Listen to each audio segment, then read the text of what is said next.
அஸ்ஸலாமு அலைக்கும் வரஹ்மத்துல்லாஹி வபரகாத்துஹு.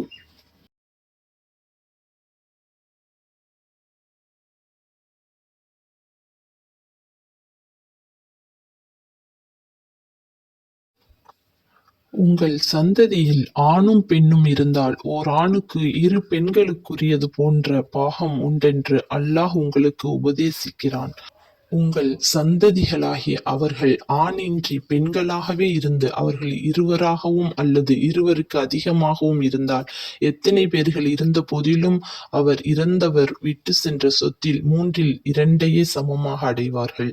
ஒரே ஒரு பெண்ணாக இருந்தால் அவளுக்கு இறந்தவர் விட்டு சென்ற பொருளின் பாதி உண்டு.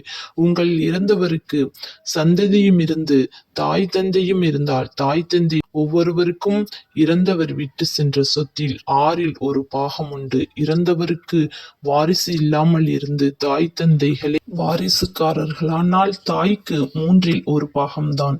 மற்ற இரு பாகமும் தந்தையை சாரும்.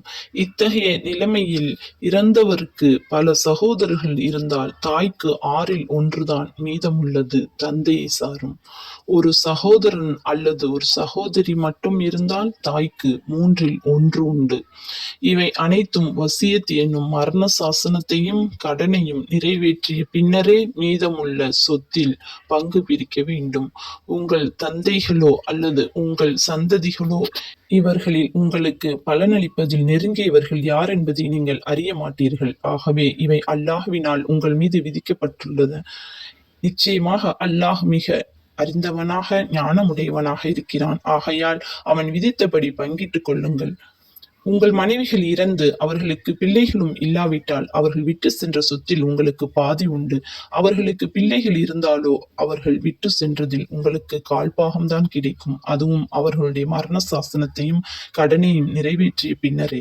உங்களுக்கு பிள்ளைகள் இல்லாத நிலைமையில் நீங்கள் இறந்து விட்டாலோ உங்கள் மனைவிகளுக்கு நீங்கள் விட்டு சென்ற சொத்தில் கால்பாகம்தான் கிடைக்கும். உங்களுக்கு பிள்ளைகள் இருந்தாலோ நீங்கள் விட்டு சென்ற சொத்தில் 8இல் ஒரு பாகம்தான் அவர்களுக்கு உண்டு. அதுவும் நீங்கள் மரண சாசனத்தையும் கடனையும் நீங்கள் கொடுத்த பின்னரே. தந்தை, பாட்டன், பிள்ளை, பேரன் ஆகிய வாரிசுகள் இல்லாத ஓர் ஆணோ அல்லது ஒரு பெண்ணோ இறந்து அவர்களுக்கு ஒரே ஒரு சகோதரன் அல்லது ஒரே ஒரு சகோதரி இருந்தால் ஒவ்வொருவருக்கும் இறந்தவர் விட்டு சென்றதில் ஆறில் ஒரு பாகம் உண்டு. இதற்கு அதிகமாக, அதாவது ஒருவருக்கு மேற்பட்டு சகோதரனும் சகோதரியும் அல்லது 2 சகோதரர்கள் சகோதரிகள் இருந்தால் சொத்தில் மூன்றில் ஒரு பாகத்தில் அவர்கள் அனைவரும் சமமான பங்குதாரர்கள். இதுவும் அவருடைய மரண சாசனம், கடன் ஆகியவற்றை கொடுத்த பின்னரே.